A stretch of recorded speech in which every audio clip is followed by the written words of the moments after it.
بسم اللہ الرحمن الرحیم۔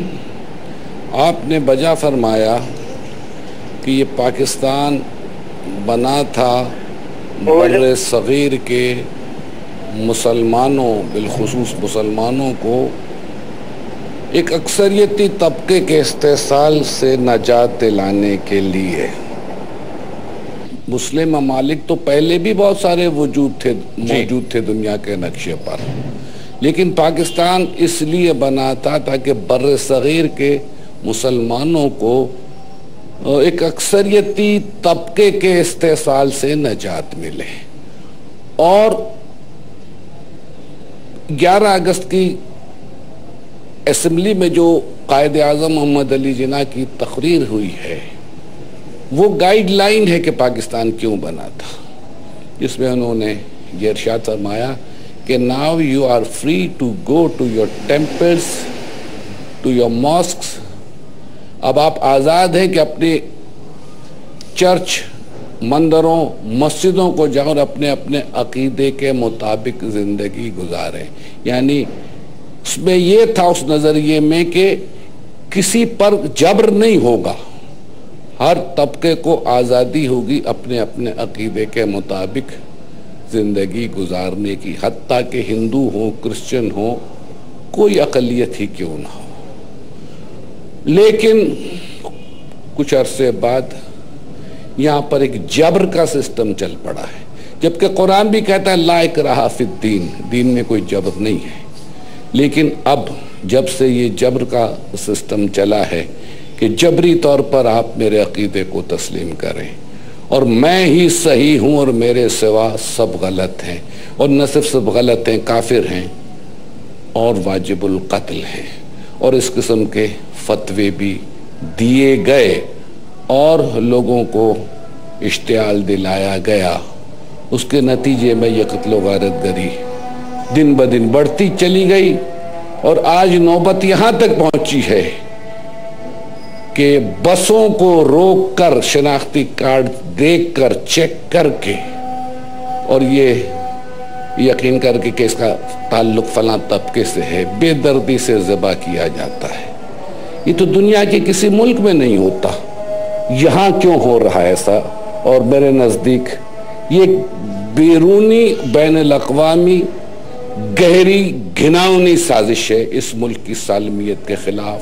اس ملک کو پھر دو لخت کرنا چاہتے ہیں، اور جیسا کہ ماضی میں بھی 70-71 میں ہوا، اس وقت بھی نفرتیں پھیلائی گئی تھیں، اور وہ لسانی بنیاد پر، آج فرقہ وارانہ بنیاد پر یہ کام ہو رہا ہے، اور مقصد ملک کو ٹکڑے ٹکڑے کرنا ہے۔ اور نہ صرف فرقہ وارانہ قتل و غارت گری ہو رہی ہے، بلکہ لسانی بنیادوں پر بھی، صوبائیت کی بنیاد پر بھی۔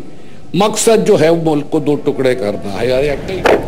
جی، میں نے گفتگو لدھیانوی صاحب کی سنی اور مجھے شدید اعتراض ہے اس بات پر۔ سب سے پہلی بات تو یہ کہ میں نے آج پوچھا تھا کہ اس پروگرام میں کون لوگ ہیں، اور مجھے کہا گیا کہ مفتی نعیم صاحب ہیں، اور یہ نہیں کہا گیا تھا کہ لدھیانوی صاحب ہیں۔ میری آپ کی اس میں گفتگو نہیں ہوئی تھی، میری آپ کی ڈائریکٹ نہیں، میری آپ کی اور میں شدید اعتراض کرتا ہوں، اور انہوں نے بڑی غلط باتیں کہی ہیں۔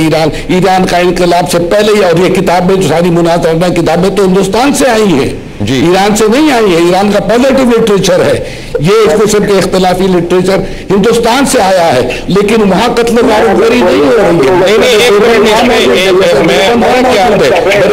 موجود ہے، سب وہاں سے کتابیں آئی ہیں جس کا ترجمہ یہاں شائع کیا جا رہا ہے۔ ایک منٹ لدھیانی، آپ دونوں حضرات پلیز ایک میری آج سن لیں۔ وہ یہ ہے کہ لدھیانی صاحب جب آپ گفتگو فرما رہے تھے تو نہ طاہر محمود اشرفی صاحب نہ ہی عباس کمیلی صاحب نے بیچ میں مداخلت کی تھی، تو ان کو بات کرنے دیں اور آپ پھر جواب دے سکتے ہیں، ایسی کوئی بات نہیں ہے۔ جی اب علامہ صاحب سوری۔ جی ہاں، یوں تو پھر سعودی عربیہ سے بھی بڑی مداخلت ہو رہی ہے، یہاں سے وہاں سے جو فنڈنگ ہو رہی ہے، جو چیکس آ رہے ہیں، جو مدرسوں کے نام پہ جو کچھ ہو رہا ہے، فتوے کہاں سے آئے ہیں؟ شیعت نے تو کوئی فتوے نہیں دیے، اہل تشیع حضرات نے فتوے نہیں دیے۔ سیاست کے لیے اکٹھے ہو سکتے ہیں، مذہبی یعنی اس کو عقیدوں کو ہم آہنگی ان میں لانے کے لیے ہم کیوں نہیں اکٹھے ہو سکتے؟ بالکل ہو سکتے ہیں، وہ علماء کے جو پازیٹیو سوچ رکھتے ہوں اور پاکستان کو کی سالمیت کو قائم رکھنے کے خواہاں ہوں، وہ بالکل ہو سکتے ہیں، وہ بالکل ہو سکتے ہیں، ہوئے ہیں، اکثر ہوئے ہیں، اور آج بھی بہت سارے پلیٹ فارمز پر بیٹھتے ہیں۔ کل بھی ہم گورنر ہاؤس میں تھے تو وہاں دیوبندی حضرات بھی تھے، بریلوی حضرات بھی تھے، اہل تشیع حضرات بھی تھے، اور سبھی اپنا اپنا نقطہ نظر پیش کر رہے تھے۔ ملی یکجہتی کونسل بھی بنی تھی، لیکن جہاں دلوں میں قدورتیں ہوں وہاں کچھ نہیں بات بن سکتی ہے۔ جب پہلے سے کہ اپنے ایجنڈے پہ چلنا ہو یا اپنا عقیدہ بالجبر منوانا ہو تو وہاں تو بات نہیں بن سکتی۔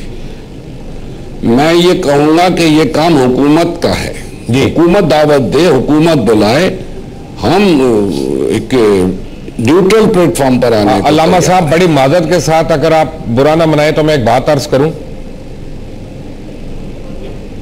ملی یکجہتی کونسل کے پلیٹ فارم پر جمع ہیں تمام مکاتب فکر پر، الگ سے کسی کونسل کو کی کیا ضرورت ہے؟ بالکل صحیح ہے، لیکن حکومت تو ایک دن عید نہیں کرا سکتی ہے، اور قاضی حسین احمد صاحب اس کو ہیڈ کر رہے ہیں۔ نہیں کہ صحیح ہے، لیکن گورنمنٹ تو وہ نہ دیکھے جو خلاف ورزی کس نے کی کس نے نہیں کی، اس کا تعین بھی تو حکومت ہی کرے گی نا۔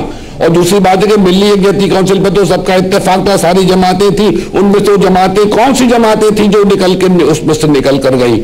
ان کو واپس آنا چاہیے اس ملی یکجہتی کونسل میں اور اس پلیٹ فارم پر بیٹھنا چاہیے۔ وہ تجربہ کامیاب ہو چکا ہے، اب نئے سرے سے ہم کتنی بار تجربات کریں گے؟ لیکن پرابلم یہ ہے نا علامہ صاحب کہ کافی ایسی جماعتیں ہیں جن کو آنے بہانے کالعدم بھی قرار دے دیا جاتا ہے، جو حکومت کی لائن نہیں ٹو کرتی، تو پھر ان کو کس طرح سے بلائیں گے؟ ان کالعدم جماعتیں بھی تھیں، اس باوجود کالعدم ہونے کے یہ ملی یکجہتی کونسل میں وہ تھیں جماعتیں۔ علامہ بالکل کنڈیم کرنا چاہیے، بلکہ نہ صرف کسی مسلک کا، کوئی ہندو بھی اگر قتل ہوتا ہے، کوئی کرسچن بھی قتل ہوتا ہے، کوئی بھی انسان ہے، قرآن اس سے بھی روکتا ہے کہ ناحق کسی کو قتل نہ کرو۔ اور ایک اور آیت بھی غور فرمائے، مَن يَقْتُلُ مُؤْمِنًا مُتَعَمِّدًا فَجَزَاؤُهُ جَهَنَّمُ، جو ایک مومن کو عمدن قتل کرے تو وہ جہنمی ہے، قتل کر کے جنت نہیں مل سکتی۔ یا تو فتوے اس کے برعکس دیے گئے کہ قتل کیا تو جنت مل جائے گی، جنت کے سرٹیفکیٹس تقسیم ہوتے ہیں، بلکہ قرآن تو کہتا ہے وہ جہنمی ہے اور ہمیشہ ہمیشہ جہنم میں رہے گا۔ تو اس پر بھی ذرا غور کرنا ہر مسلمان کے لیے ضروری ہے، اور ہم یقیناً اس حق میں ہے کہ کسی کا بھی قتل ہو مذمت بھی ہونی چاہیے، اور اس قتل و غارت گری کے خلاف سب کو فتوے دینے چاہیے کہ کوئی کسی کو قتل کرتا ہے تو وہ فعل حرام کر رہا ہے، اس سے اس کو اجتناب کرنا چاہیے، وہ جہنمی ہے۔